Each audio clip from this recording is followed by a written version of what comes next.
भन्छन् हामी एमाले सबै झोले ठोक्छन् यिनको विरुद्धमा बोले माया गर्छन् सभामा ताली ठोक्नेलाई खेदो गर्छन् राम्रो गर्न खोज्नेलाई हिजो देउबा गच्छन् आज होली भोलि फेरि झोला बोकी आउनेछ होली भ्रष्टाचारको पैसाले फेरि भोट किन्ने जनता पनि त्यस्ताकै जय जय गर्दै हिँड्ने कोही भन्छन् मासु भाते कोहीले झोले म नेकपा एमालेको झोले हो म कबुल गर्छु झोले हो ठुलो बनायो कोही भन्छन् मासु भाते कोहीले झोले खास हो भन एमाले काम भन्दा नाम ठुलो बनायो गफकै बलमा सत्ता चलायो।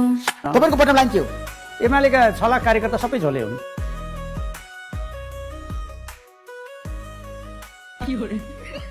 अब भयो चित्त बुझ्यो प्रतिक्रियावादीहरूलाई।